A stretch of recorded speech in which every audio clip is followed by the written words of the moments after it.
I've been a pastor for 36 years, and I've constantly stood up for life and stood up for family amidst a culture that's increasingly hostile to both of those things. And if the Biden administration targeted Catholics, could I have been targeted by the Ray FBI as well? Well, I don't know, but I'm not going to target you. Pastor and North Carolina Congressman Mark Harris and FBI Director Kash Patel during a House Judiciary hearing where both agree Christians or Catholics should never be targeted because of their faith. This all comes as Senator Chuck Grassley revealed Biden's FBI targeted not just Christians, not just Catholics, but conservative organizations and the Republican Party. Congressman Harris joining us this morning with more on this. Welcome to you, sir, and thank you for joining us. Dan, thank you for having me. I'm glad to be with you. Grassley exposed that the FBI under Biden targeted 92 conservative organizations, including Charlie Kirk's Turning Point USA. What did you make of all this, and what steps can Congress take to make sure this does not happen again? Well, that was really the reason for the question that I asked Kash, was the fact that we saw in the Biden administration the political weaponization of the Justice Department instead of hunting violent criminals. One of the things that became very clear in that hearing yesterday was just the substantial number of the increase in the percentage of crimes that are being stopped and violent crimes that are being stopped under this administration. And I think you have to trace it back to the prior administration's Justice Department. FBI was far more interested in going after groups and like the GOP, different groups that Senator Grassley pointed out, and also going after individuals that they considered to be a threat to their ideology. And you've been a pastor for nearly 4 decades. We know evil has always existed. Why do you think we're seeing more of this? I mean, why has the rhetoric escalated, it appears, in recent years?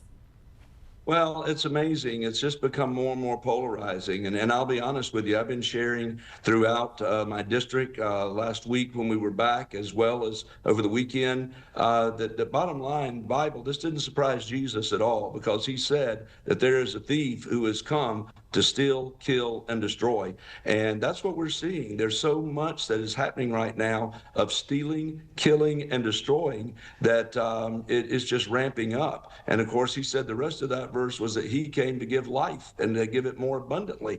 So obviously, it has picked up more and more with the violence, and it's important for us to have conversations again. That's what Charlie Kirk was all about, was having honest political discourse instead of violence. And I think it's quite ironic that he was taken out by such a violent act. You and your colleagues will vote on a resolution to honor Charlie Kirk either today or tomorrow. What impact has his assassination had on not just you as a pastor, but as a leader in this country to make sure innocent Americans are not killed because someone wants to silence them for their beliefs? Well, I think we're looking at all angles of this, but one thing I can say with certainty, and that is that the tragedy that our nation experienced a week ago yesterday is a tragedy that in many ways has awakened a sleeping giant. I mean, you're seeing a renewed interest and renewed engagement in the process, especially among young people. And as I've been sharing with folks, somebody's going to fill Charlie's shoes. They're going to need to. And God raised him up for such a time as this, and I fully believe that there will be leaders that will pick up that mantle and carry really the cause that he was doing, and that was to have civil discourse once again, and that's what we're desperate for in this country. Are you seeing a revival in your state? We are. I mean, we're seeing a number of people. In fact, I talked to folks Monday and Tuesday when I got up here, and they were talking about where they went to church. They were packed this past Sunday. So folks are not stepping back or shrinking back. I think they're stepping up. I want to talk also about what happened in your home state there in North Carolina. You did say the justice system failed Irina Zarutska, which allowed a repeat criminal offender to roam the streets free and stab her to death on that public transit train. Should those judges who allowed that suspect to go free be held accountable? And what does justice look like in this case?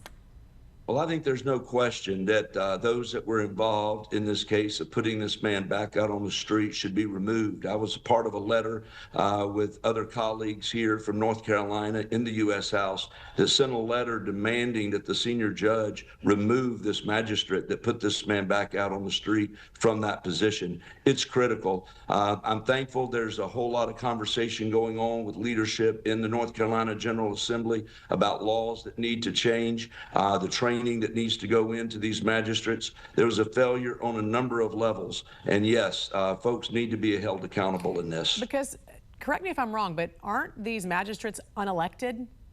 They are. They're appointed. And that's a tragedy. And you've got people in here that don't know the law. And I guess the real question of failure in this is here's an individual that 14 times had been arrested, spent 5 years in prison for armed robbery, violent crime, and was known for the mental illness that he had. And the fact that was put back out on the street even as late as July. July sat before this magistrate and signed a statement that he would show up in an appearance and was put right back out on the street. And so if they're unelected, then if they're obviously, voted on, then you can recall them. But if they're not elected, how do you remove them in the state of North Carolina?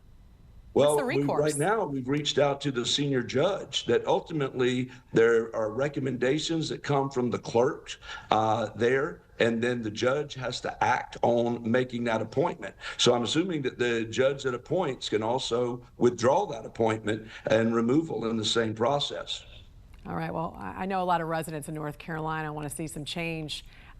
So hopefully you can get on that, Congressman Mark Harris. We certainly appreciate your time with us this morning. God bless you.